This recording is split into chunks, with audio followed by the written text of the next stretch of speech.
Okay, so Douglas Finance Committee on September 26, 2003. We'll just go around the table to identify ourselves for the record. So Heather, would you start? Heather Moore. Which way we go? Oh, Lynn Mazzulli. Dick Vandenberg Michael Hudnick. Sandy Kuipers. Carol Gogolinsky. and Howard and Ryan told me they'll be coming later if they can. So we have our quorum, and let's begin. So the first item of business is school department. Was that me? Oh. Was the school department budget overview, and Paul had asked if he could speak to us about, I think, next year's budget, Paul, and some ideas. So you want to come to the table? So this is not a formal budget presentation, No. it's just a broad overview, correct? Very, very broad. Okay. Very broad and preliminary. Hope everyone had a good summer, and thanks for having us. Can you guys just identify yourselves for the record, okay? Certainly, Paul Vieira, Superintendent for the Public Schools. Courtney Geegan, Business and Operations Manager, Douglas Public Schools. Okay, thank you. So one thing I wanted to do today, Courtney and I had talked about it, was just to present some of our budget needs for FY '25. We're going to start working on the budget internally in October to hope to have a finalized document by Christmas time to present publicly to everyone. But as we get ready to plan for the FY '25, I just wanted to put some of our needs out there so people understand what we're looking for and to make sure we're fully transparent as to what we need. First off is 4 new positions. I think we talked about them the last time we were here. We still need 4 main positions at the high school, and there are many more we could use, but these are the ones we've been focusing in on. The first is an adjustment counselor, guidance counselor at the middle school. We have 1 person responsible for 300 students. As a point of reference, the high school has 3 people for roughly 302 students. We just need that person there to help with Tier 1 and Tier 2 triage for students. The other thing we would use that position for is to start doing some long-range planning for kids, starting in grade 6 and planning them through grade 12. As much as we can do to try to keep students in district, we'd love to do. Second position is a Stars and Stripes teacher. That's for our high school, and that would really focus and target in on our 18 to 22-year-old population to keep kids in district, to keep kids in their hometown, to keep kids in the community. Third position is a STEM teacher for the primary and the elementary school. Give kids the opportunity to have another special, but also expose them to science, technology, engineering, and mathematics, get them excited about the field, build that as a Project Lead the Way courses at the elementary, at the middle school and the high school. And the final position is a grounds and maintenance / custodian. Currently, we have a .5 outdoor grounds person. We have 39 acres, 4 hours a day we have a person to take care of it. We're just struggling to keep up. Next is technology. We were fortunate enough with COVID to receive ESSER funding to get every student grades pre-K to 8 an iPad or a Chromebook. Those Chromebooks are now 4 years old at the end of this year. We need a mechanism in place to fund new Chromebooks and iPads for students. And where 4 years ago, maybe teachers just used them for to write papers or for Google Classroom, they're being used now for MCAS testing. They're being used now to do all of our benchmark assessments. When you buy a textbook, a lot of times they come with an online series. We're doing a lot of purchasing classroom sets of books for classrooms, knowing that students have access to the books online. So we need that technology to keep up. One thing that's so important to us, and I know important to the community, is making sure that we have a good, solid building maintenance plan. Mentioned it last week at the Board of Selectmen. Would love to see a town-wide facilities audit. I know one was done back 15 years ago. I was talking to Mr. Wojcik today about it. There was one done 15 years ago. The high school was 5 years old then. The elementary school wasn't online. The middle school wasn't renovated.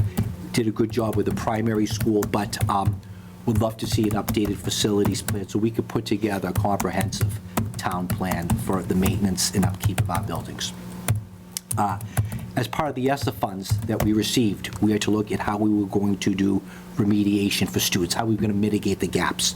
We were able to hire a paraprofessional in each of our buildings, primary, elementary, and middle. We did an after-school program at the high school. And what those people did is targeted our next layer of students. Title I really focuses in on the first 10%.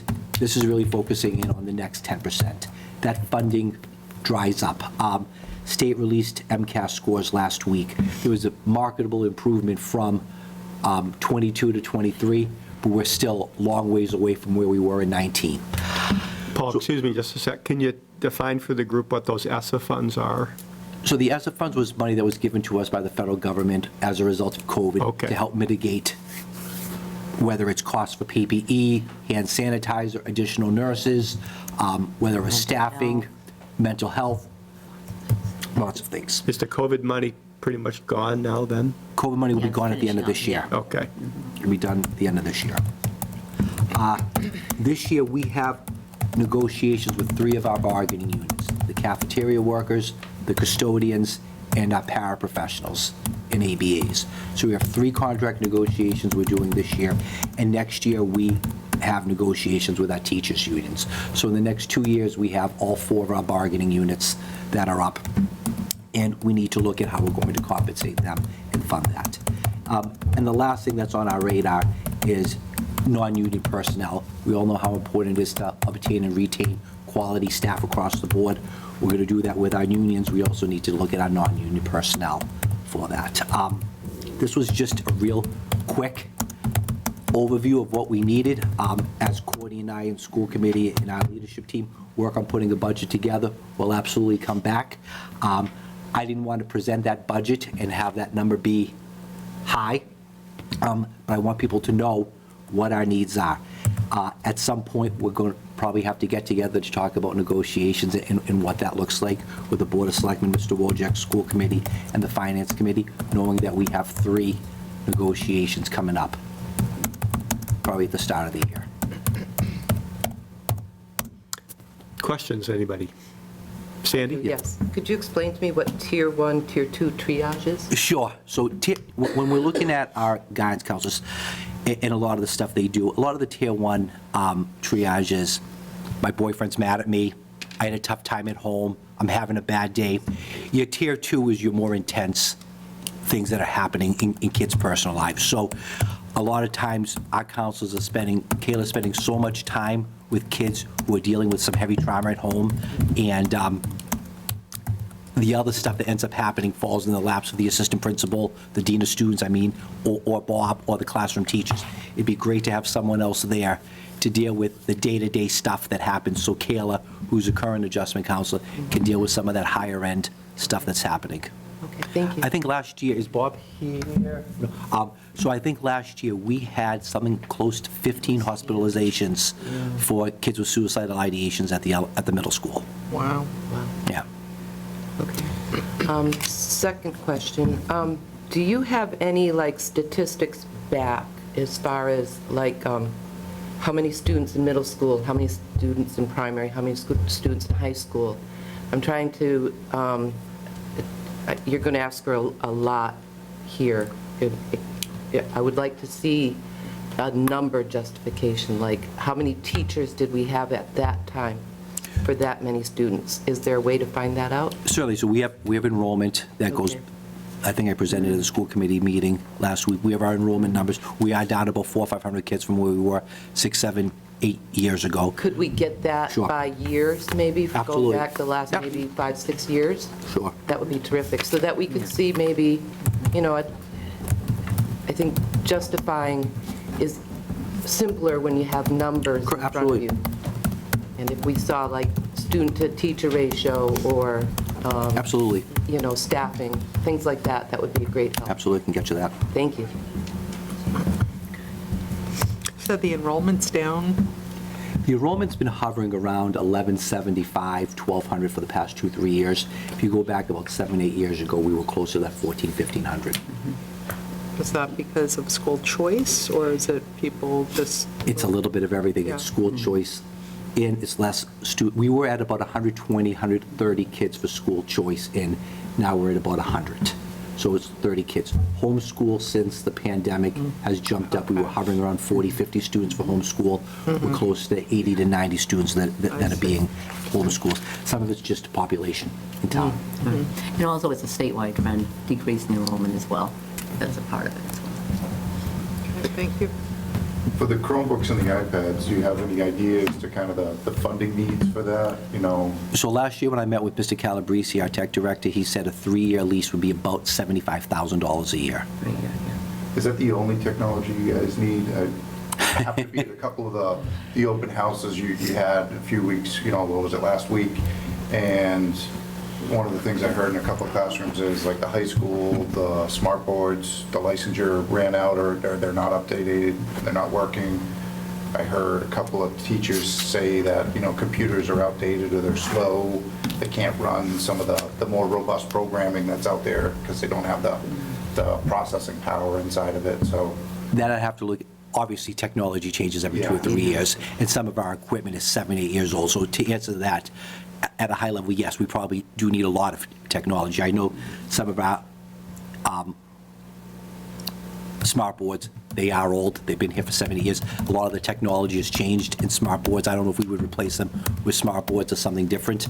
I know a lot of the desktops, we try to recycle those and get new ones, but you're right, some of those are 7, 8, 9 years old. When you get to our labs, you have all the new technology, whether it's CAD, whether it's some of the other programs we're running. I know we redid computers. yeah, we did do some We replacements redid some of in those high school computers a couple of years ago yeah. to maintain, but as those programs change, the power of the computer is tough. Yep. Paul, can you comment on the Stars and Stripes and the 18 to 22-year-olds? Certainly, so that we have. What is that exactly? So we have students who can stay in school until they're 22 years old, till they hit their 22nd birthday. So typically, a student graduates at 18. Right. We have a population of student who stays from 18 to 22 to work on, many times, vocational goals, vocational skills.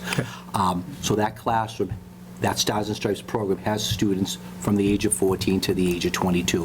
What you're working on from 14 to 18 is to help that student obtain a diploma. What you're working on from 18 to 22. FaceTime video. What you're working on from 18 to 22 are those vocational skills to get students maybe the ability to get a job, to live independently, to go out in the workforce, a whole host of things. We have one teacher right now with paraprofessionals and ABAs who are in charge of that program. To have 2 teachers in that program, one to focus in on 14 to 18, your grades 9 through 12, and then the second person to focus in on 18 to 22 would be phenomenal. A lot of times what ends up happening is we have to send some of that population out of district because we haven't built a robust program. How many kids we talking year to year who are 22 years old? Rob, do you have it? Greg, do you know? So right now, we're about 4 students between 18 and 22. And that's a trend, if everyone stays in district, that will continue for the next few years. And do you know how many 18 to 22 we have out that could potentially be in if we had a program? Probably roughly about 4 as well. Okay. And I would say the estimated cost between transportation and tuition is $100,000. Okay, thank you. So it's 7 kids at $100,000, or a teacher. Yeah. It's a massive cost savings. Yeah. Sorry, that is Transportation $100,000 per child. child. Sorry. Excuse me? Sorry, that's $100,000 per child. Per child. Tuition and transportation. Anybody else, questions or comments? Sandy? And so if we were to hire that Stars and Stripes, would those students definitely come here, or is it just maybe they'll come here? The students, that would be a team decision. Greg, you want to take that one? Yeah. Absolutely. So to keep students within district, we have to demonstrate we can provide them the type of instruction necessary for them to gain those skills.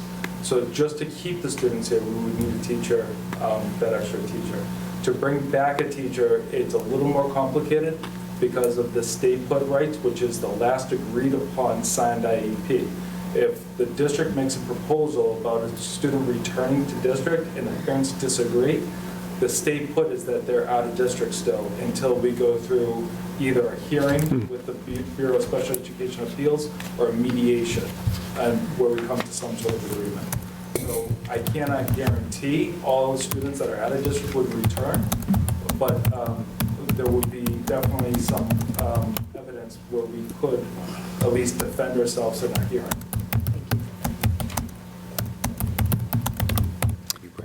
Anybody else, questions or comments? Do you hire any, like, outside firms to take care of the maintenance and you know, I'll have Well- Courtney answer that. Well, but- we've been short on custodians for well over a year now, and I've contacted Outsiders just to see what they had, and they had difficulty. They couldn't even, they told me at the time that they could not even fulfill their current contracts because they had no people. yeah. So, it's and I know that Adam Furno was here at the Board of Selectmen's meeting last week and stuff, the same problems, the school department has, the same problems that everybody has. I brought my car to be fixed today. Yeah. And I got a loaner car, thank goodness, because they were supposed to have it done today. I've never had this happen before, and they couldn't get it done because they didn't have the technicians to do it. They didn't come in, so Where Yeah. is everybody? I don't know. Nobody the answer. knows. Great question. If you find out, let me know. Exactly. Oh, they got beamed up to another planet? I don't know. Nobody, that's the big question. That is the question. And there are people making a lot of money on those YouTube accounts. Yeah. But what do they offer to society? I don't You know. You know. I know, in order to keep our society afloat, I have these conversations all the time. In order to keep it afloat, we need people to be able to do things and to do things. Yeah. So, Otherwise, it's not sustainable. So, I don't know. Okay, anybody else, questions or comments for Paul or Courtney? Anything else you want to add at this That's point? it. I appreciate the time. All right, thank you for Thank you so coming. much. Appreciate it. Thank you. Computers are running the world.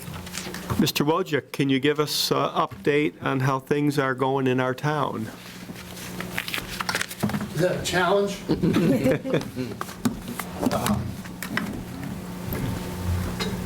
think there's 6 for you guys.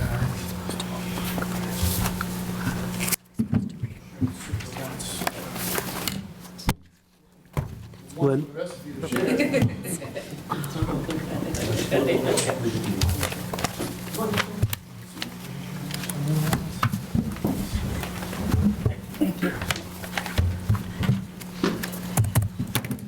So what the chairman asked me to do, and I'm going to stand since I can't change the slides from over there.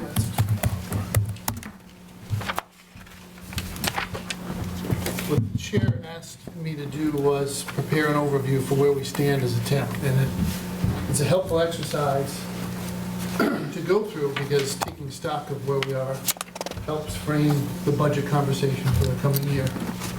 It helps frame our inevitable ratings call with the bond rating agencies as we look to issue debt, potentially, to build a new highway bond. And it helps us grasp what the impact is going to be of significant economic growth and to avoid some of the pitfalls that are experienced by some of our neighboring communities. It is much more challenging to be a finance committee or a select board in a community that's growing and has resources that can be distributed than it is to be in a town that has nothing. It's a lot easier to tell the kids there's nothing to eat than it is to say they have to divide 3 gumdrops among 6 of them. And they'll want the different color and all the rest of it. And not that this ever happened to me in the last 24 hours or anything, but that is pretty much where the challenge is. And what you want to avoid doing is overcommitting, either through revenue concessions or expenses, and then 4 or 5 years down the line realize we don't have the resources to meet our ongoing obligations. You may find, just saying, that there may be 1 or 2 communities in southern Worcester counties that's going to do an override this year because they made that mistake. They committed too many resources up front, didn't do enough of a rigorous budget forecast. Now they find themselves either having to cut services or ask taxpayers for more money. We've explicitly ruled that out. When we went to the public in Douglas and said we need an override, we said this is it. We would make ends meet for 5 years. We are in year 5. We've done very well to this point. And economic development, which was the solution we proposed 5 years ago, is going to begin to take up the slack. So we just started off from about 50,000 feet up, hoping that if I press the red button, there we go. So these correspond to the handout, right? Correspond to the handout that's in front of you. Okay. Net position is a fancy way of saying in government accounting where you would be in terms of your equity position. If you were a significant private sector business, it would be your retained earnings, right? The town has a balance sheet. We have assets. Those assets have a value, a nominal value at least for accounting purposes. And the balance sheet will fluctuate over time as those assets depreciate and as we get nailed with all these rules, like accounting for pension obligations, accounting for benefits other than pension going out into the future, the so-called OPEB liability. And when those things get added, we have a fire call. It'll stop in 5 seconds.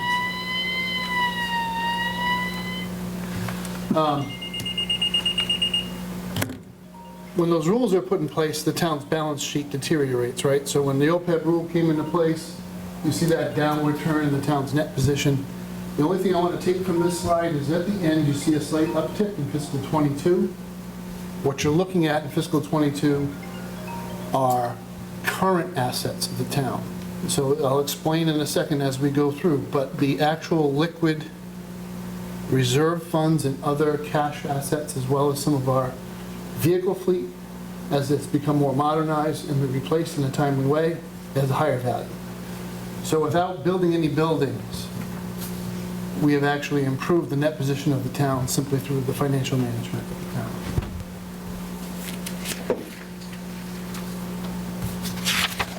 This comes from our annual financial report. I am not entirely sure I know, and I'm not going to put Gene on the spot, but everything that goes into the bucket called unassigned general fund balances. What I do know, as you can see, substantial improvement from about the time of the override fiscal 19 through fiscal 22. We're just closing books on 23, that's why it's not here. But this is generally what our bond rating agencies are going to look at, our unrestricted fund balances as a percentage of our total operating budget. It's a very important metric for determining what our credit rating is going to be. But when you start to unbundle this and some of its constituent pieces, certified free cash for the town was really a source of operating cash for quite a long time, when the town really hit the skids.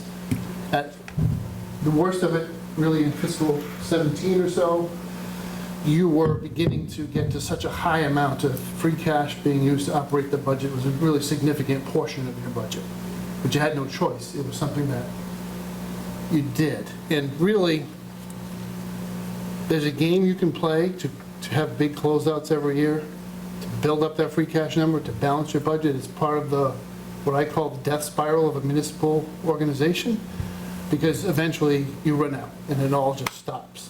You hit a wall.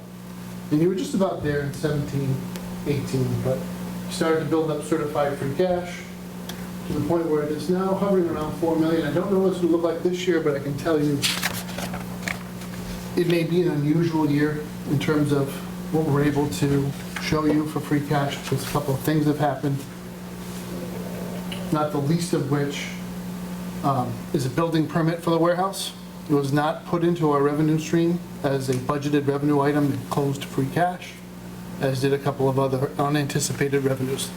Those are the drivers for free cash this year. So we'll be up around close to 4 million again. Our major reserve funds are our certified free cash plus our stabilization. Once again, we have been on an upward trend.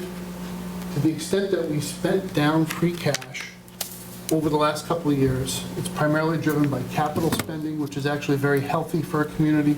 We're not just building a nest egg to say that we have one. Those are largely taxpayer funds. They should be put to work for the taxpayer.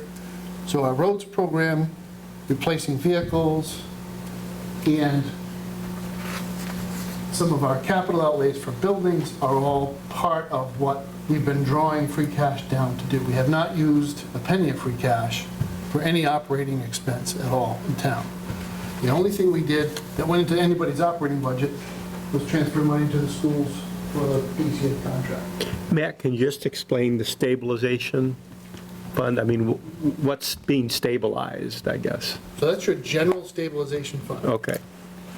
So the town puts money into its rainy day fund, and it takes an extraordinary plurality at town meeting to take those funds out. So it becomes your last reserve. At one point, you were actually borrowing against your own stabilization fund, now it's there. That fund is due for additional funds this year because by policy, the town wants to maintain 5% of its operating budget in stabilization.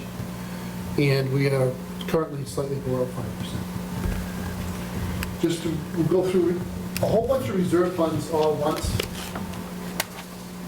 I'm convinced of two things. When I talk to people about numbers, there's two things that people just almost never, ever get. Only two?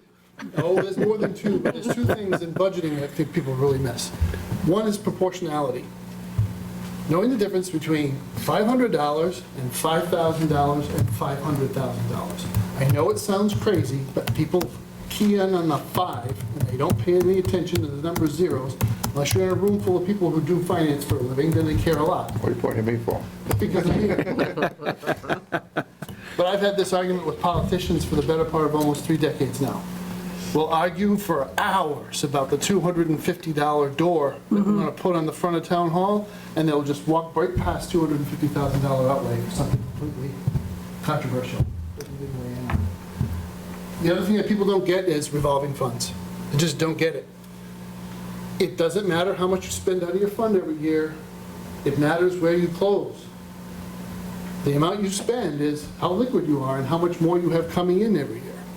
So we had this argument with the ambulance receipts account for whether or not we had enough money for a cruiser for 60 grand. Of course we did. All right, we'll get to that in a second. But it's the same here. The choice in fund balance, no matter how much more the school committee spends every year out of it, it keeps replenishing. It is currently at one of its all-time highs. Circuit breaker will not be in that same pattern because it is a reimbursement for special education costs that lags.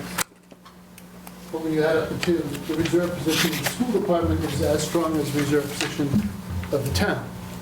It's good news for everybody. Here's our ambulance account. We just closed 23 with over $800,000 in this account. I'll be a monkey's uncle if we can't afford a $60,000 cruiser. It was really more about the political issue, whether or not people wanted to support it or not. But in terms of financial, of course it is. Plenty of money. It all depends on how you draw it down, right? On the town side, we draw this account down all at once at the beginning of the fiscal year, so we take all of what we have earmarked, take out of it in one blow, and then the rest of the year it gradually builds up. The other point that I hear a lot about in town that I really don't want people to miss. When that curve says, this looks like a Nike swoosh, doesn't it? The winner here is the conversation, the dialogue around whether or not it would make sense for the town of Douglas to hire an assistant chief in the fire department who is also a paramedic.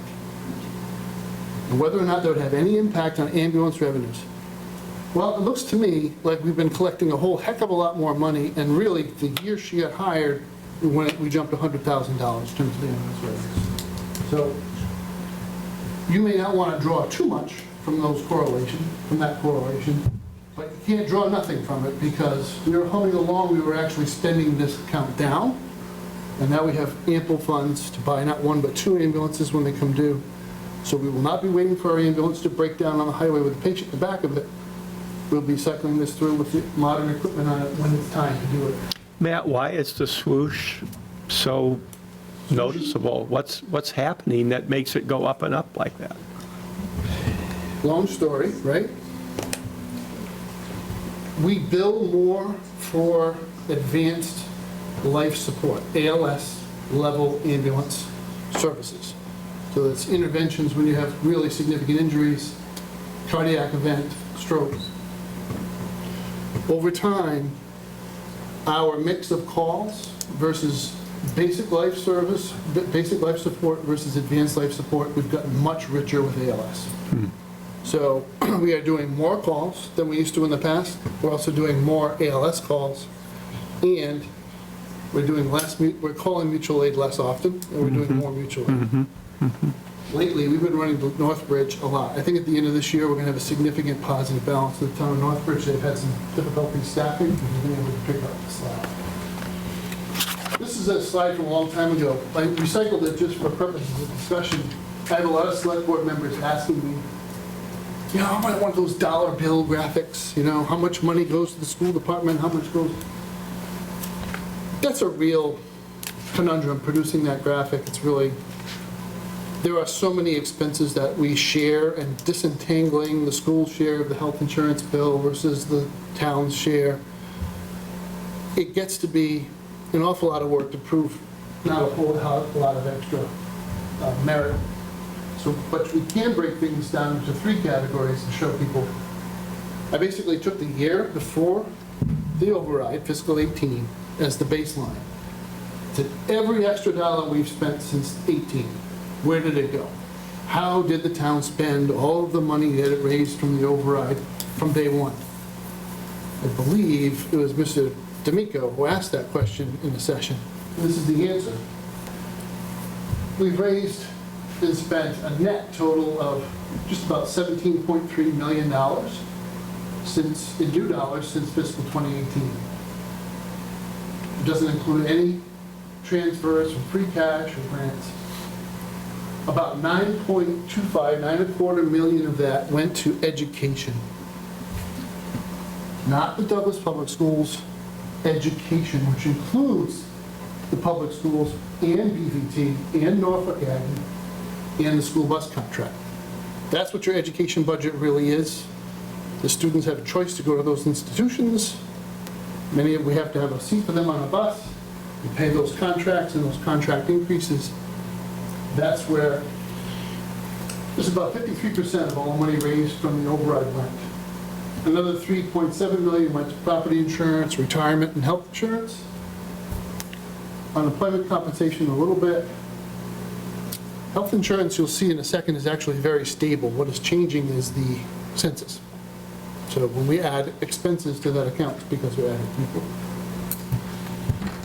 Of the 4.3 million that remains, it went to municipal operations. So just about 25 cents of every new dollar that was raised since the override has actually gone to the town. We really, if you look at it, we have added 1.5 FTE in 5 years. What's an FTE? Full-time equivalent. Okay. So we added Bob Manerick and I don't know who else. The assistant chief, really. So 2. Now that Bob's full-time, 2. We engaged in some significant savings initiatives after the override. Health insurance is probably the most important one. For those of you who remember, we were looking at a double-digit year-over-year premium increase. We went to a self-insured model, and we've been 2 years in a row of zeros. And from the time that we started, it was a 1.5. We had 1 year where we took a 7 because we had a loss. But for the most part, over the entire 5 years of renewals, we've had a 10% increase. So it's not just the surpluses we're building, which I'll show you in a second. It is what we have not spent. The money that we didn't have to pay because we got away from the more expensive carrier. So that is our surplus. That is our claims trust fund financial performance. We bought in, so we gave the group 1 month's worth of premium, 1 month's worth of claims to basically infuse cash and get the thing started. It's about $227,000. We had a surplus the next year that increased that amount, so actually the first full year of claims. Then we had a bad year, that's the year we took a 7 because we had some big claims and our surplus went down, but we didn't go into a deficit. And then the next 2 years after that have been banner years. We've closed out just about $1.7 million of surplus in the fund. That is net of $185,000 of claims IBNR, which are incurred but not reported, which is an accounting mechanism for saying if you went away tomorrow, there's a whole bunch of claims you didn't know about that you're liable for that are going to come in the door. Yeah, 5 years in, there's a debate amongst our board whether IBNR is still something we should be carrying on our books because we've been around. But really, so you add that 185 to the 1.7, that's what we might actually have in terms of real cash. We've got to leave about $223,000 in, which is about 1 month's worth of claims, by the terms of the joint purchasing agreement. The rest of it, we had a discussion with the auditors today. Is it our asset or not? Does it go to our balance sheet or not? How do we account for this? When it comes back, it'll come back in a free cash. But we can't leave it there because it's 76% of the year's cost. So what I did, and I think this is what everybody's interested in, I guess the PowerPoint, if you want, just to call it that, from all those slides is, the town's in very strong financial condition. Strongest financial condition it's been in a long time. We have the flexibility to think about projects and about engaging in some initiatives that you may not have had 10 years ago. And it's a result of a lot of people working really hard. It's a result of some market opportunities that we're able to take advantage of and some legal opportunities from the organization. Now we have this warehouse. We've gotten the building permit. We expect that it will be joining the revenue stream, and what is that going to mean for us? So I took our forecast model, which you have access to. It is on the SharePoint. As finance committee members, you can watch me working on it if you're that desperate for something to do on a rainy day. But it'll update as I make changes. But I wanted to go through the thought exercise of what does it mean if we just put in a whole bunch of assumptions? Where does the town end up? If we do all these things that different people want us to do, but we have the new revenue from the warehouse. So I put the warehouse development in for a cool $1 million on the revenue side. And for fiscal '25, I didn't put much more new growth in besides that. The forecast from the conference board and some of the other major economic forecasters is for very slow growth in calendar '25 in the United States. We're expecting basically not a recession, but a 0 point, some decimal point, I think it's 0.85% gross domestic product growth year over year, just because interest rates are very, very high if anybody's bought a house or a car recently, but if you had to, you're looking at 8% money. Even if you have fantastic credit, you're looking at 8.5%. But new growth forward from fiscal '26 on, I keep at $200,000 a year, the levy at 2.5%. You know, we usually went back to 150 for new growth. New growth is a major engine for how the financial model of the town works. It is above and beyond the levy increase. Money that came in the door joins the levy for the following year. So if you have really strong, robust new growth and it keeps piling up year after year, the levy is growing much faster than 2.5%, which is what we needed to do. If the levy stays at 2.5% and we are as reliant upon state aid as we are, the actual revenue growth of the town is about 1.7%. So we rely upon new growth to take us to the point where we can afford things like COLAs and increases to our various department budgets of more than 2% a year. It's only possible through new growth. The cost of building anything is going up, the value of the things that get built is going up, so in the future we'll look at growth at 200,000. Then I wanted to see if I could knock this thing down, whether all that revenue would fall apart if many departments got a lot of things they asked for. We said all the COLAs at 2%, both union and non-union.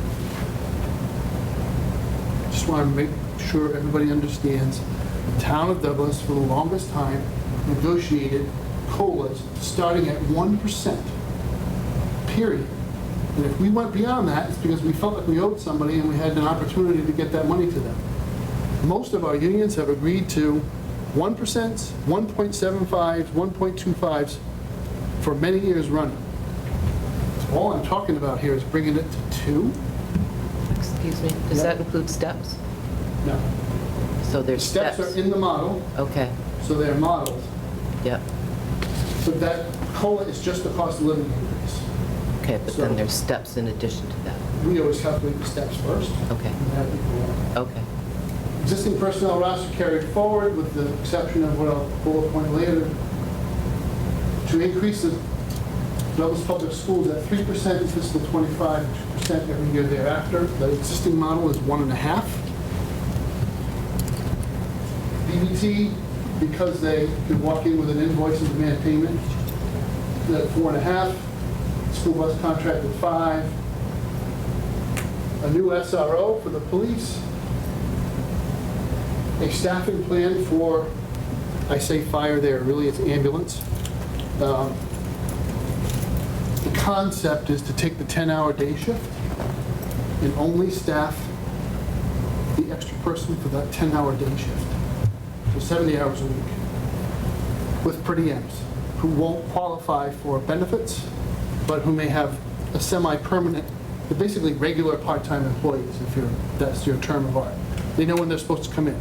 Tuesday, 8 a.m. to 6 p. That's going to be my shift. And we get paid the paramedic rate for those 10 hours. But I'm a working mother, I have another job somewhere else, and that's all I can give you is 10 hours, but we need those 10 hours. Because to have an ALS ambulance, you have to have a medic. So that's the plan that the chief has come up with. And highway, we've been running short for a very long time. So adding an FTE there. Health insurance working rate, modest increases from the census. The two big whammies for us, the retirement contribution, we have no choice. Again, this is not set by the town of Douglas. The retirement board for Worcester Regional sets it at the astronomical rate of 9.95% year over year. And by the time my model is over, it's over $2 million a year. So it's a really big draw on the budget. Property and casualty increases by 3.3. Even after putting all that into the budget, that's the outcome through 2030. Really? I never worry about red numbers in year 5 or 6 or year 4 and 5. Because we're going to make a whole lot of choices before we get to this point where those are going to end up being positive numbers. Those are also based on fairly conservative estimates of new growth. So that doesn't bother me too much. The purpose of this exercise is to establish expectations on the part of everyone involved in the budget process. Just because we'll be flush in one year doesn't mean we run out and spend it all. Because the next year, you won't have the ability to grow your revenues to live up to the obligations you set yourself up with. So if you go out and hire 6 people and they all take the town's benefit, and they all get a 2% COLA, and then a couple of years later they're all eligible for steps, you won't have the money to pay it. You have to phase in what you're trying to do on the schedule. One reason why this is a rather smooth slope, about $250,000 a year, we have smoothed out almost every single thing we can smooth out. Municipal finance comes down to regularity and predictability. Smoothing out, making sure you don't have big spikes. Because those are the things that drive taxpayers crazy. It makes you look like you don't know what you're doing. Go out and you buy 6 cruisers all in 1 year for the cops, then you don't buy anything else for the rest, for the next 4 years. Then, boom, you gotta buy 6 more cars again. And you're just not really managing through the asset. We've gotten it to the point where we're that smooth, so even when we build steps in, we may have a couple of years when a lot of people are getting a step, it isn't going to ruffle the budget too much. So that's where you stand as a community financially. Are there any questions? yes. On warehouse development and new growth for fiscal year 20 at 1 million, what is that based on? Like, how do you project? Like, where is that? What is that? That is a great question for the principal assessor, who's a very smart guy. And I don't want to steal his thunder, but I will. Thank you. Warehouse is kind of a commodity nationally, right? Once we get past, your house has hardwood floors, your house doesn't, but your house has stained glass windows, all these little things that make the difference between the value of a house. the national market for warehouse space as a per square foot price. It has a certain value to the industry, no matter where it goes. And pretty much the consensus value on a 1 million square foot warehouse is $100 million. Which is going to be just about $1 million. So that's based on the value of the warehouse, what we would be taxing. Okay, thank you. Now, does it make any That's the difference real whether or estate. not they have a tenant? Makes a huge difference. Yeah. So the only thing we can't project, and I won't, is how many robots are going to be in there, how expensive are they engaged in manufacturing or not? If they're manufacturing, they're exempt. If they're used for warehouses, they're not. There's at least one major player in the warehouse logistics industry in Massachusetts that will put close to $200 million worth of robots in a $100 million warehouse. We can't budget for that or use that for a projection because we don't know what's going in there. It could just be a stack of refrigerators on shelves. So, yeah, keying into that, this is like basic, nothing in it, bare bones, say they don't even use the warehouse, like Amazon down the street. So I did ask Chris about this today. I think he's got a good way of explaining it. There's more than one path to getting a value for a commercial building. There's the dormant building and there's the occupied building. And again, it's commercial value, it's lease value. Even that, it rarely moves more than 10% off a central value, positive or negative. So it's really not a bad place to start. But it's a justified place to start. Yeah, nice and low, actually. Good, thank you.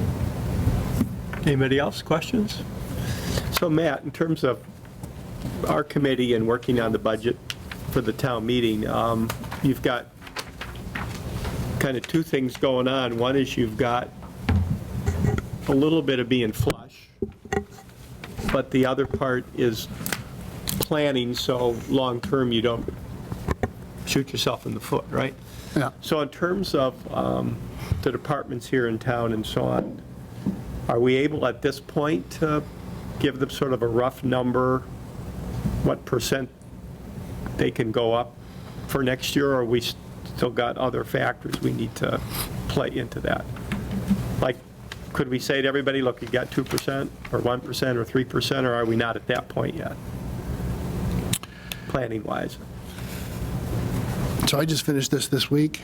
I can tell you that the personnel budget is done. There's nothing else to do.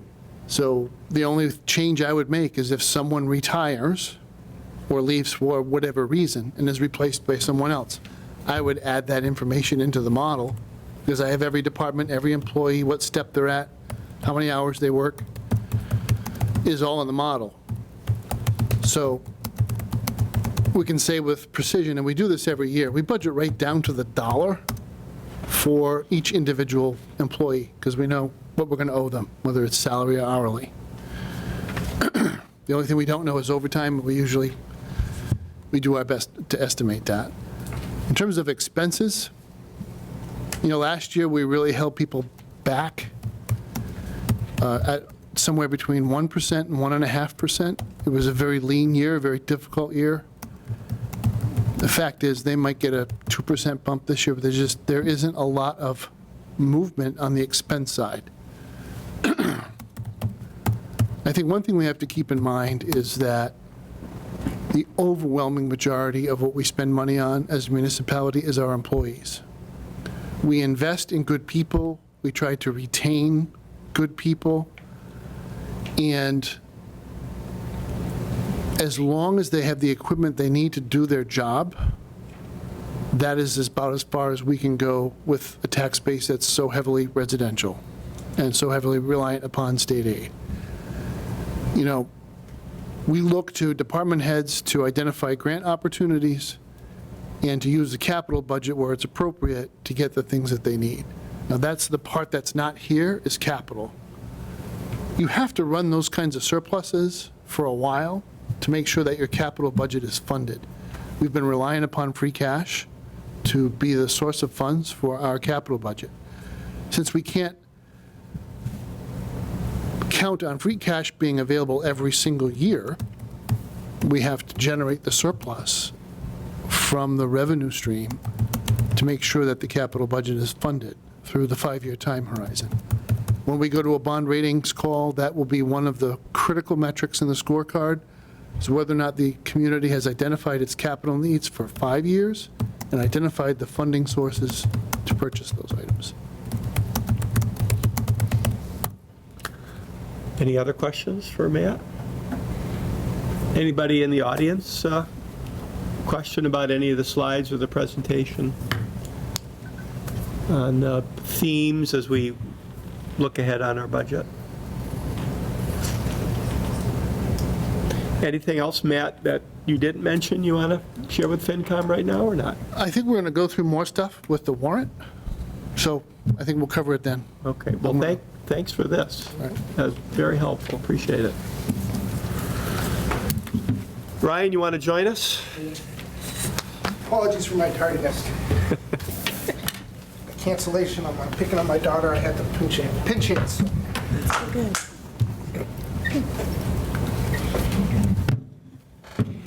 All right, everybody, if you look at your agenda, our next item is the warrant articles for the special town meeting. And this is not anything that we're going to vote on tonight. We hope to review these in a little more detail and then vote on them at our October 10 meeting. Will everybody be here on October 10, as far as you know? Do we have the schedule out? What's that? Do we have a schedule beyond October 10th? Not yet. Okay. So I think, well, Jean, do you want to speak to what you can speak to here a little bit? And then the rest is just kind of for our information, correct? I'll speak to some, and I'll let Matt touch on some of the others. Okay. As Matt has stated, the FY24 budget, I'm sorry, I'm still working in 23 audit, so I'm going to cross years in my head. The departments were told that on the expense side, it was pretty much level. So we use this opportunity, again, we look at the fall town meeting and the spring town meeting as the operating budget for FY24. So we had our base budget when we voted on May 1st, and then at this time of year, I go back to the departments and I say, okay, we're 3 months into the year, where do you see yourself? You know, where are we in relation to the current budget that you had appropriated? So with that said, Article 1 is basically that. The exception that I'll speak to is in my department. So you see town accountant wages, town accountant expenses, and treasurer expenses. Those three are due to a forced upgrade with Munis. Munis is going to a 2021 model. It is it's a product we did not purchase. It is very different from the current product that we're using. The upgrade's going to be occurring next week. We are not getting a great feedback from our other communities have already switched over, which is why we typically go kicking and screaming. It was originally set for November. They said we can't do it in November. It was in the end of October, and they said we can't do it at the end of October because they did not want to renew a license that they had, so they're forcing us now. With that said, I am providing for training because this is going to look extremely different, and I'm very concerned about next week. So you'll see that's a couple days of training in my office, which will be, we of course will include the school department because they do the accounts payable on their side. So I'm the general ledger of the accounts payable in my department, and then in Cheryl's department, which is treasurer collector, we are putting for any tax training there. So it's not that I'm doing anything other than just this upgrade. So this is... Who's going to have to teach this? You are? No. I won't know how to use it next week either. So what's next week that you're nervous about? It is the upgrade. Oh, the So we are upgrade. upgrading our software. Again, it's going to be vastly different. We have had, it's going to be a challenge. I don't even like getting a new phone. I don't either. So those are the big things in my department. So going back to the top, economic development expenses, unfortunately, that line was missed in the 5-1 article. He typically has a couple expenses throughout the year, so we're just adding a small amount for expenses for him. Increase in cemeteries expenses, that's due to the number of mowings. Again, we look at the number of mowings that we've incurred already. We kind of project forward. I can't promise if we have another rainy season next spring that we may need to come back in May, but that's just adding a couple more mowings. Selectmen wages, it was due to Matt's contract was renewed. Fine, blame me for everything. So we're increasing the wages in that line. Increased selectmen expenses, that is for appraisals. And if you want any further detail, you can speak with Matt about that. Increase in town hall office supplies, office expenses, is due to the postage increase. My increase in town accountant wages, that's due to some staffing changes in my office, and again, additional hours that I think we're going to need due to the upgrade. Expenses was due to the upgrade. Increase in assessors' expenses. The principal assessors asked that we put a line in that we have available should he have to need assistance in any valuations of commercial buildings or anything like that. So we have some funds available if we need some outside consultants for that. That it's not necessarily going to be used, but it's available if he needs it. Increased treasurer expenses, again, was for the upgrade. Increased police wages, that is due, you'll see an article further in the warrant, that is due to the, I'm going to get the name wrong, the Douglas Police Fire EMS Public Safety Communication Contract. The dispatches are unionizing, and this is the funds needed to meet those contractual obligations. That will be ratified at town meeting. Increased fire and wages and ambulance wages, I would let Matt speak to that should you have any questions. Increased fire expenses, that's due to some big ticket repairs that they've had to do again so far this fiscal year. They've utilized a great portion of their repair budget, so we're trying to make them whole so they can kind of get through the rest of the year. Increased community development expenses. We had a staffing change, and we are taking money, you're going to see an offset to that. We're taking money from the salary line, and we're putting it in the expense line, and we're using a consultant rather than the employee. Increase in tree warden. Again, we look at the fall town meeting as an opportunity to supplement that tree budget. We have been doing this for at least 3 years. So it's, we look, again, depending on the sources and the free cash, I'm sorry, not free cash, new growth available, we look at this budget to supplement it so it helps maintain that program that they currently have. Increased Douglas Public Schools personnel and expenses. We met last year in the spring and talked about what would happen when new growth was certified, and again, looking at this budget article, that was the amount available to help support the school in FY24. Increased building department expenses, this is because they now have a vehicle. Again, the fuel was not included in their budget, so we put an estimate for the fuel. Increased highway maintenance expenses, that's again due to repairs that are currently higher than expected, and Adam has a few more going out to be repaired, so he felt this was a conservative estimate to be put. I can't promise we won't be coming back till the Springtown meeting to supplement his budget, because I believe I met only the needs that he had at this time, and again, he's increased nurse expenses. This is due to she has a telephone, a cell phone, that's the expense. We actually received a grant for both the Board of Health and the nurse's cell phone, but the way municipal finance works is the money goes into the general fund and we have to appropriate the expense. So even though they reimbursed us for the full year in FY24, that's over here. We now have to appropriate the expenditure side. Increased zoning board of expenses, that's due to ad costs.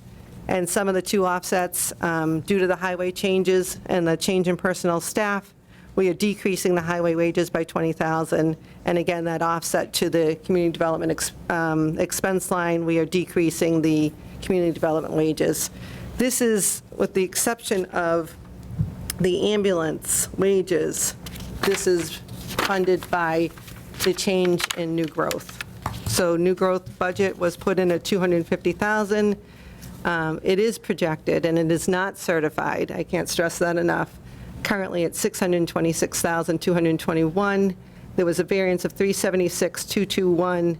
There's also a change in the state aid to the positive, which is always good. We did have one offset to that. We had a FEMA deemed one of our expenses ineligible for the grant, so we do have to take that off the top because we have to raise that on the recap. And we are increasing the abatement for exemption line slightly because we actually went over this year. And again, the principal's assessor's concerned that with, the new buildings, and there may be more of an opportunity for them to file for an abatement. So we wanted to just take care of that. Thank you, Jean. Any questions for Jean, anybody? Any questions for Matt on fire or ambulance wages? Yeah, I got a question on the ambulance wages. Okay, Matt, you want to speak to that?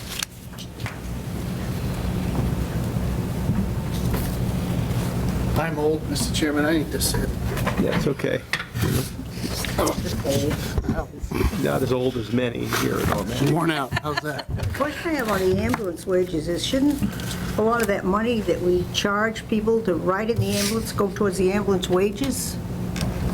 Well, that's what I'm saying. That funding source will most likely come from receipts reserved for appropriation. Oh, okay, So only part of this is, this variance was 488,710, and the difference in certified new growth was 376,000 Okay.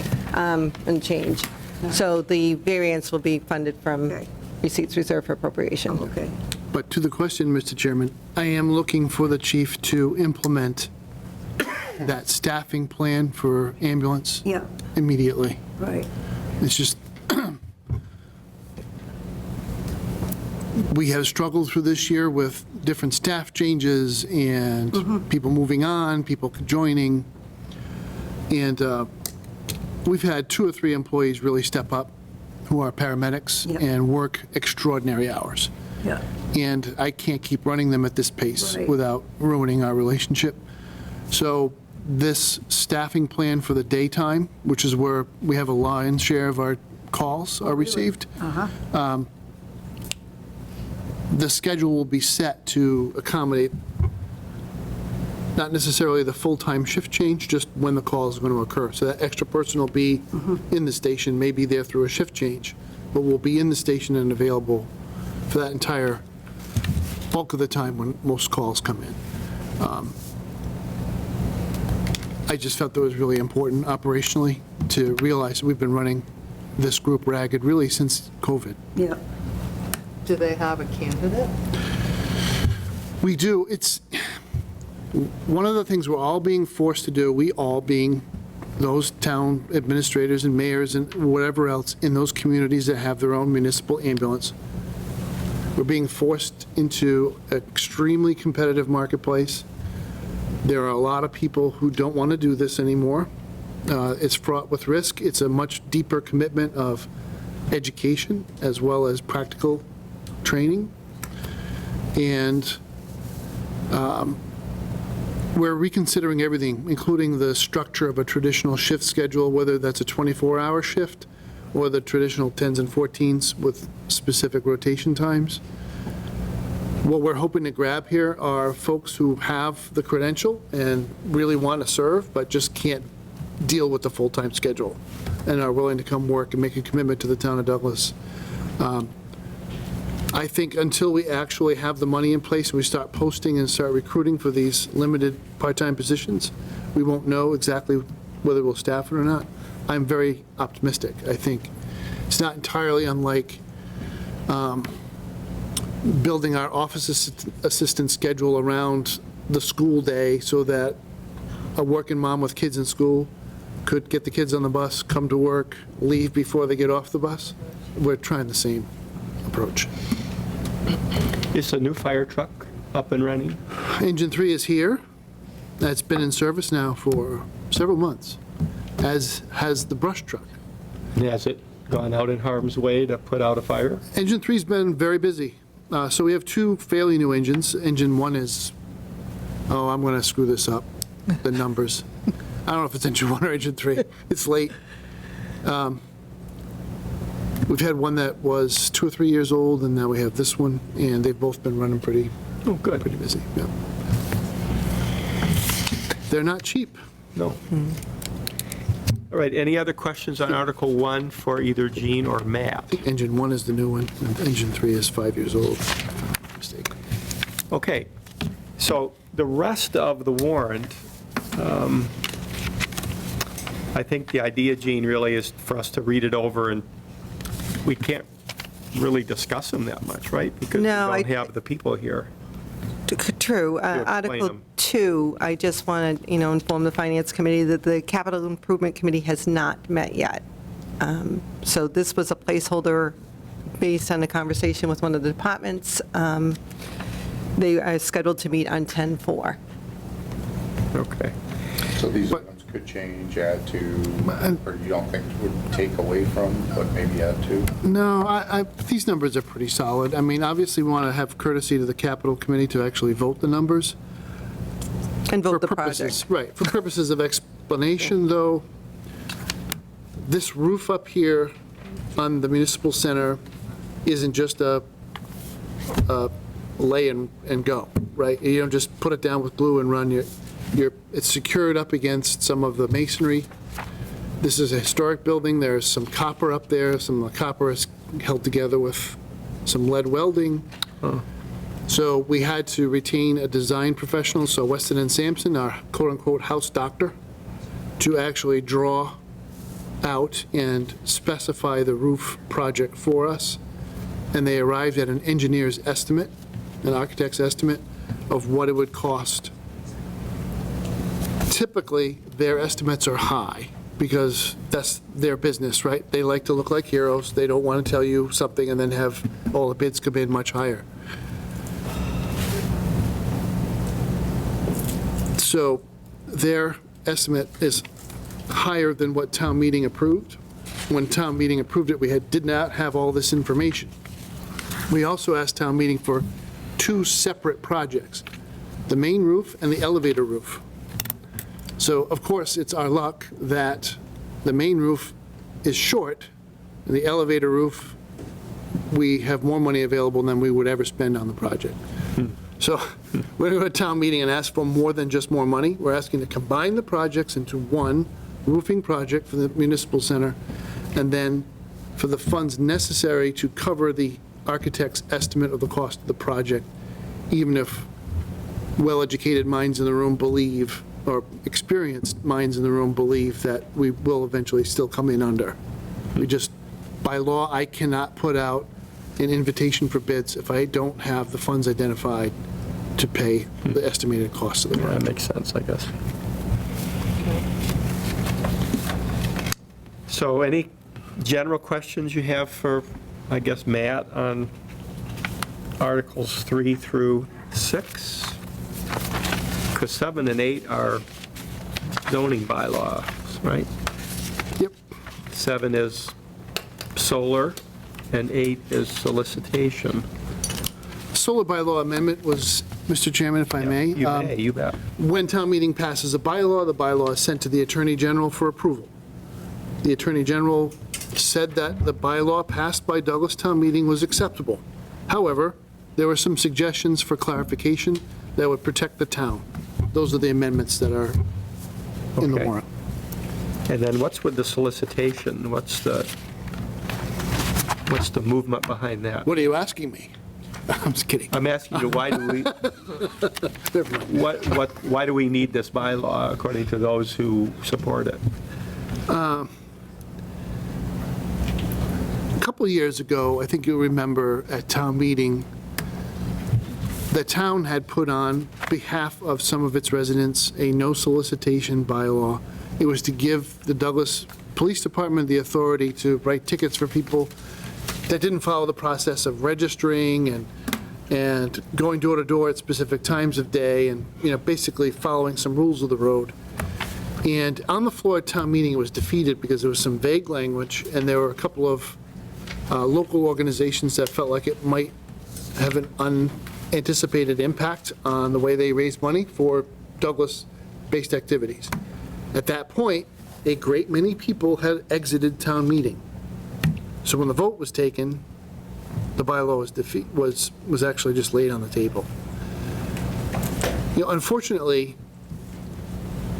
especially for folks who live in the village or in the more densely populated parts of Douglas, this door-to-door solicitation can get really obnoxious. And, not everybody's in the same situation. If you have someone who's sick at home or someone who is very sensitive to noise or interruption in their daily routine, it's very upsetting. And a lot of people are going right past the no soliciting signs and banging on doors of some of these vulnerable citizens, and we just don't really have a way to stop them from doing that.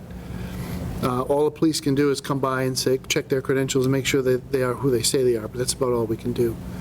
So that's back, put back on behalf of some of the same residents who raised it the first time. Is it more or less the same It's word? clarified so that Okay. we don't interfere with whoever wants to go door to door for Oktoberfest or, scouting or, yeah. That's the exemption that's in there, so that's good. It was quite so clear that If you got cookies or popcorn, feel free to knock on the door. Well, that's exactly, you go right by the no Trying to soliciting sell me new sign, sell me some windows or solar Samoas. panels. I'm I all want my for Girl it. Scout cookies and I want my Boy Scout popcorn, okay? Exactly. Hit me up. Any school fundraiser, you're more than welcome, but if you're trying to put solar panels or Yeah. new windows or some kind of snake oil, I gotta say, Come to Jesus, people.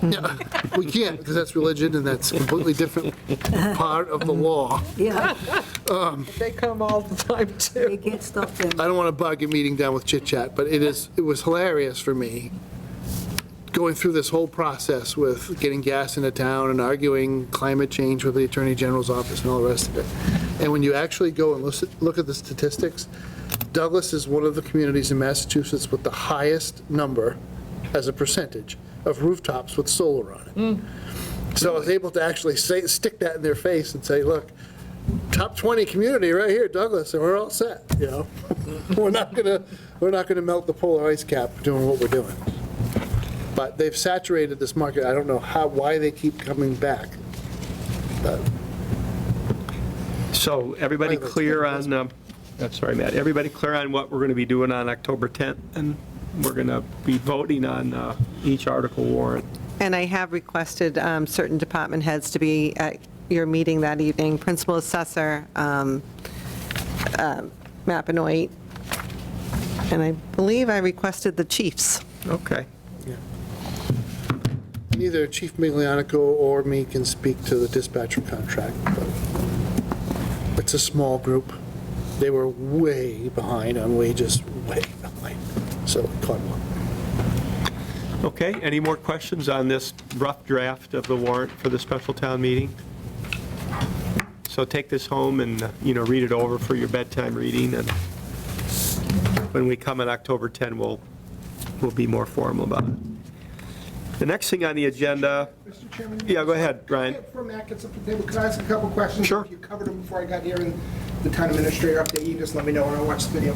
A couple of selectmen meetings ago, there was an issue with the new warehouse, and the road needs additional funds than we thought originally. And so, well, I'm not exactly sure, but the payment from the warehouse came earlier than expected. Could you just explain that? Am I being clear? There was a $350,000 payment that was supposed to go, I thought It was a donation. Donation, I'm sorry. Yes. And I thought it was supposed to go to equipment later on, but now we're moving it up? No. No, So, I'm sorry, I didn't understand it. It was at the meeting. no, we're using a funding mix that included pledges from the developers. Okay. And now it's time to collect those pledges. The mechanism for doing that is through a donation account. Yeah. They write the check, they give the town the money, and they specify the donative purpose, which in this case is paving and some other road work. Right. It's a large sum of money. And so we anticipate that once all the bids come in, there might be some excess left over from what they're giving us in terms of, from their pledge. They have also pledged to buy the town certain pieces of equipment once they get a certificate of occupancy for their building. All they're saying is, if the paving project comes in under and there's excess left in the donation account, they also specify that all remaining funds would be used to satisfy their obligations under the development agreement to buy 3 or 4 pieces of equipment for the town's water department. So they're just telling us that that check is going to be part of what we're using to fund the agreement with the town. Because the road was not in as good a shape as we thought, or was in worse shape than we thought, and we needed to spend additional, Well, no, you're right. I mean, we are going to use a different process on the road that is more expensive than what we had bid out originally. Instead of cold planing it and putting a thin layer of new asphalt on the top, we're going to basically pulverize the road down more than 6 inches in some places, and rebuild the road completely from the road bed up. This is a better investment for the taxpayer of the town, because instead of putting another layer of pavement over this is North Street especially, where this is egregious. If you drive down North Street now, you'll see the reveal on the granite curb is only about this much. No offense to Buff, but that was his solution, was always just put more pavement on top. You're going to go down almost half a foot, reset the granite curbstone, and put a brand-new road, a new base coat and a new finish coat, and still have a substantial reveal on the granite. That is far more expensive than what had been anticipated. But we have not, to this point, drawn down on the pledges from the developers, because we've been able to get all these projects done with the grant money. But their pledges have always been there. Their pledges were there as part of our grant application as a source of funds for the match. So now we're starting to draw that down. They sent us the wrong amount in the first check, so we had to have the select board vote a second time to accept the full amount. So does spending the additional funds on, or more funds than expected on the roadway mean, are they still generous, obligated, I'm not sure what the word is, to pay for that equipment on the back end, or is that something- Absolutely. Okay, so it's not, like, a concern or question was that additional funding that's needed for the roadway would not be taken away, and we'd be left buying that equipment. So I think I can make a very clear answer for you. Okay. There will be no change to the amount of money they've set aside in the development agreement for the things they promised us in terms of equipment.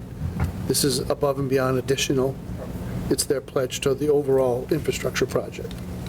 Those two things are actually not the same. The match for the grant and the development agreement are actually not the same thing. Oh, okay. They're separate. Okay, confusion on mine. Second one's probably a little bit easier. Where are we on the new DPW building? We are looking for a spring town meeting conversation now, not a fall town meeting. We've identified the option that makes the most sense. It really was kind of it wasn't hard to get to the best solution for the town.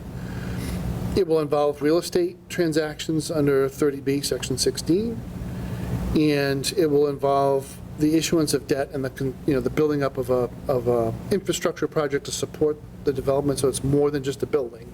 It may include some pipes in the ground to service the building in that area of town, because those pipes are in bad shape going up and down Main Street. But cost is a factor, and so this is what we want to do. We don't want to rush this to November, have town meeting vote without the ideas having been fully vetted by various committees, including this one, and then only tell people after at the end, well, yeah, and by the way, it's going to be X, and that number is more than they anticipated. So I think we're going to use some additional time to refine the project proposal and be able to explain it slowly and carefully and methodically, putting things on cable, having some sessions at town meeting. Now, at November town meeting, we may still have some conceptual drawings and some building elevations and a location for people to start to get their head wrapped around this project.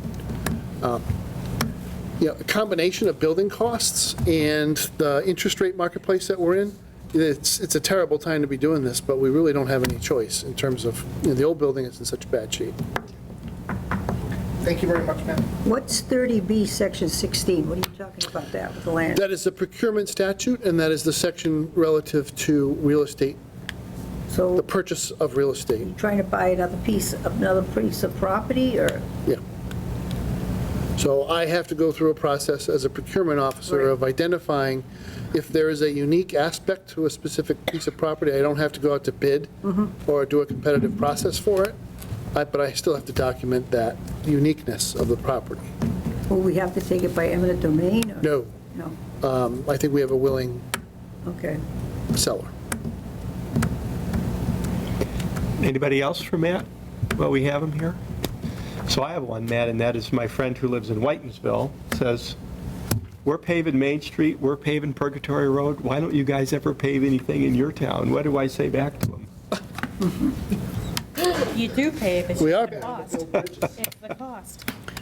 You know, I don't, Do I just say depends what road you live The Thompson on? Road looks like it's got a new coat of pavement on it. What's that? The Thompson Road looked like it had a new coat of pavement on Okay. it fairly recently. yeah, I have, you know, a pretty high opinion of my colleague in Northbridge, so I don't want anything I say to be construed as criticism or, you know, everybody does things differently and have their own different standards, and they had, different people have different approaches. You know, if your roadway is in pretty good condition, you can put a finish coat on it and call it a day. A lot of Douglas's roads are not in that shape at all, and they need more significant work. By the time we get to February or March of next year, really, by the time we get to the holidays this year, Gilboa Street and Lackey Dam Road from the Uxbridge Sutton line, into the warehouse on their side, all the way up to Main Street and up to the bridge will be completely pulverized, regrind, and have a brand-new roadway, which should last the town, because we've taken this extra step, 50 years, not 30. South Street work will begin within the next week, so we're gonna go, oh gosh, I'm gonna forget the landmark. We're going all the way to Hemlock on one end, and I think we're gonna start in front of Thomas Circle, if everybody knows where that is. That's the subdivision that was never built. That roadway was identified by our pavement consultant as one of the worst in town. So we're attacking the worst roads first, which means some of the most expensive projects first. So we're not, I know my town where I live in Westport, they just put a finish coat on everything and made everybody feel great. It's only been a year, it's already starting to show that it wasn't the best solution. So we're taking our time, but we are using a pavement management plan that was written by engineers who came out and measured all of our roads and identified all of the conditions of all the roads and stack ordered the prioritization for us. So we do a lot of crack sealing, because that's the best way. Keep your best roads from deteriorating by crack sealing them. And we are picking off the worst roads as we go along. I think the town of Douglas is doing a fantastic effort here. So you're matching your Chapter 90 money dollar for dollar. So it's $750,000 at a whack. Just remember, though, you have 86 miles of road, and it's about, I don't know, somebody knows better than I, how much does it cost to pave a mile of road? A lot. A lot. It's Yeah. gone significantly up from when we So started. it's going to be a few years before we get it all done. But what we are really trying to do, Mr. Chairman, is combine paving with infrastructure projects. Because then we can put the pavement on the contract and not use capital funds to pave the road. So we're trying to leverage as much as we can. I've got a good answer for my friend. I think our roads are just as good as Northbridge. The only reason. I drive around Northbridge enough, I think that's right. I think ours are just as good as Northbridge. I The do. thing is that everybody's, you know, they're going down Lackey Dam Road now, and it's bad. Well, that's because it's in transition. Right. You know, until we get everything done, it's going to be. And you have to like let it that. settle, too. Right. Yeah, you But can't- our roads are just as good as Northbridge, are just as good as any town in the. Come to Linden Street sometime. Well, this guy in his Linden Street. Well, we'll It's- take you to a few It's, back roads. Carol, it's called observational bias. It's what's right in front of me right now is changing my whole view of the world. In 3 weeks, when all this pavement is done, everybody from Douglas is going to make fun of people in Northbridge for their terrible roads. That's the beginning of my existence. The light's going away. That's a 10-minute commute add-on. About 5-6 days from now. we'll be- You know what? I got here 5 minutes earlier. Listen, It's the we simple live thing. through those. It's good for yeah, traffic. The bridges, yeah. At Havner, So we here's- own those lights now. Here's the answer, and again, I don't want to get in trouble with people that I like working with. Yeah. You haven't traveled it during rush hour, so. But I work for myself. I just go to my office when I feel like it. just a quick reminder to everyone that police details are expensive. Oh, yes. The lights we got as part of a contract, so the contractor who put in the water, CJP, bought those machines for us. We did not pay a dime for them, and they are saving boatloads of money Yeah. on the detailing. Yeah. You're not going to ask for a contract renegotiation in 3 years either. Do we get to keep them? Those are ours. We got them forever. We can use them for Oktoberfest. We can use them Our for... first lights in Douglas. Yeah. First stop light. No, we're not going to say that to people because then they'll run them Oh, my over. God. They're only there for People are already temporary, up in arms about the light. When's the light going away? very, very soon is the answer. A couple more days. Okay, let's carry on, everybody. So the next item on the agenda, I put this on here partly because of something Ryan had said last spring when we were wrapping up our budget discussion, and he had mentioned something about, I think it was the school budget was 60 pages long, and you wish there was a way to sort of boil it down into something shorter. And I just thought, we don't have to talk about it now, but as we look ahead to our October meeting, if you have any ideas maybe on how we can streamline things or make things more efficient, that'd be great. So just planting the seed, everybody, if you have some suggestions. You remember making that comment, Ryan? I do. Okay. But it was such a great point, I thought. I pondered it at length.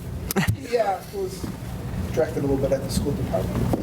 It actually made it from May to now, so that was I important. didn't know what he was going to say, so turned out I to think be that not too bad. dovetails in well with what Matt said tonight, too, about Okay. kind of not losing scope on the difference between $5,000, $50,000, $500,000, yeah. you know, like, to his point, I don't really care if we're spending $5,000 on a cell phone budget in a particular department when you've got $750,000 in your personnel costs. Let's talk about your personnel costs. You know, if you have the positions that you need to adequately run that program, you know, and forget the $5,000 or the $2,500 for cell phones or office supplies. I mean, that's the cost of doing business nowadays. Just, you know, that's one thing I think, you know, if we can just gloss over that. Yeah, the number will be in the budget because you've got to, you know, Matt puts it in his master budget. It's there. It's got its own line item. But do we need to bring it up in conversation here? Yeah. Kind of highlighted on the screen or what have you. Okay, people, so just think about it. So, and- Mr. Chairman, if I Yeah, may. you may. Really large, complex budget documents are dazzlers. And I try to stay away, I always show you, you actually have the live copy of my budget model. So if you choose to go for it, you can go for it. What I don't like is I don't like dazzlers because it takes away from that second level of analysis, which is where the real conversation occurs. So it's not a question of, am I spending X amount for personnel at this school or that school or the other? That is helpful information. If you have kids in the school system, you might want to dig into that and learn more about it. But where's the maintenance budget? How is it funded? What is the proportion of the overall budget spent on personnel versus maintenance versus educational supplies? Though that second level of analysis isn't something that a finance committee can be asked to do. In my personal opinion, recommendation is all it is a recommendation is that you think about what questions would help you understand the school committee's budget and with a lot of advance notice, provide the school department leadership with what it is that you're interested in so that they're prepared to answer your questions when they come before you, rather than having them come, hand you the 40-page document. It's PDF. You can't even see the formulas. You don't know where it all goes. That to me is not really a helpful exercise. It doesn't educate the public. Yeah, that was one thing I was thinking of is if there are concerns or issues that you would like one of the departments to address, to let them know beforehand somehow that that's a specific thing that you're really interested in, and then they can come prepared for that. But any other ideas that you might have as we go along are welcome, that's for sure. Anybody else on that one? All right, now we need to reorganize, so we need to pick a chairman for the next year. Anybody volunteer? I I nominate volunteer I you. nominate Dick you. Vandenberg. I know, you've done a Yeah. wonderful job. I Yes. nominate you. I think you have to turn the meeting Yeah, over to to turn it Matt. back over to the town Yeah. I administrator. wasn't going to say anything. It seemed it was going along just fine. I'm sorry. Oh, really? You do it now? Yeah. The standing tradition is that someone other than a member of the committee accepts the nominations and calls the vote so that you're not Oh, really? put in the position. We should have opened the Is that in meeting with Robert's rules? him actually taking the meeting, doing it. It's a thing. It's a thing. So Matt, you're in charge now? Not really. Okay. The floor is open for nominations for the chairmanship. I nominate Dick Vandenberg. Dick Vandenberg's been nominated. Are there any other nominations? Do we need to say who nominates and who seconds and so on? Well, there were more than one. I think- So I'm going to give Sandy Kuipers credit for the nomination. Lynn for Robert's the rules, second, I think. Robert's rules, you don't need a second for a nomination. Okay. There are no other nominations. All in favor of Mr. Vandenberg continuing as chair, please signify so by saying aye. Aye. There don't appear to be any noes, but are there any noes? No noes. Unanimous, Mr. Chairman, you're back. Great job. How about the vice chair? Can I do that? You do all the rest. You want to volunteer for that again, Sandy, or not? Does anybody else want it? I think you're doing a great job. It was so hard. You I accept. You accept it? All right, so, Do I have to nominate her? I nominate Sandy Kuipers for vice chair. all right, so Carol makes a nomination, and they don't need seconds, is that right? So all in favor of Sandy, say aye. Aye. Aye, opposed, abstain, motion carries. So peace and prosperity, Sandy, right? Please, That yes. would have been funny if we nominated Howard. Gotta teach him not to show up. Isn't there a clerk? Can he be the clerk? Take minutes? He could be the secretary. We created a new. No, because I'd be doing them. You'd be delegating. Okay. This is what I need you to do. Can you type this up for me and then send it back over? No, Howard and I worked very well together when he was chair. Yes. So Jean, in terms of the calendar, October 10 is our last FinCom meeting before the special, correct? It is. Because of the timing of the printing and all that And stuff. Dick said you guys are going to be able to get through it the entire night. We will, yeah. As I listen to you, though, I will tell you that there's going to be 2 changes to the town meeting. I was listening to Matt speak, so I think the language is going to change on the capital article because that combination of the old project and new project was not included in that. So we'll look for, and then it dawned on me when I was sitting in the audience, and I told Lisa this, I always catch the things that I miss when I'm listening to other people speak. So part of free cash certification will be the return of the equity buy-in for the health insurance. That will close into free cash. I will look to probably, if we have a source of where that's going or an idea of where that's going, I will probably add that article on the special. So it'd be a transfer from free cash to someplace. And again, it's so we don't get to May and then, free cash is there and we kind of forget of where things came from. So I do look for those things that have an identifiable place to go to be transferred out at that fall town meeting. So I'll speak with Matt about that tomorrow. So I just want to give you a heads up. Again, Is there still time to add more things? to the warrant? well, the Board of Selectmen have not voted on it Okay. yet. It hasn't So- closed. Yeah, It'll close on their meeting on the 3rd, on the 3rd. which makes me slightly nervous about the capital meeting on the 4th, so. But those are the ideas, those are the 2 things I thought of tonight. And then calendar-wise, Jean, so. Oh, so back to that. So October 10th. Yep. You're one and done. All votes will be taken, your recommendations. We will be looking for somebody to write the commentaries on the bottom of the article. We have a very short turnaround with the printer. I believe it has to go out that week because the town meeting is November 6th. It's a week earlier this year than it typically is. And then once the special town meeting meets, do we, as a committee, need to meet at least once before the new year begins, or Typically, we'll meet before town meeting that night. Yeah. Should there any be, worst cases, you're approving minutes. And then we can discuss when your next meeting's going to be. So maybe one more meeting before the in new year December. then, probably, okay. So Lynn, we'll work that out later. You had asked about upcoming dates, so. If it would be after December 7th, that would be fabulous, If it would be? after December 7th. Oh, I would love it to be after December 7th.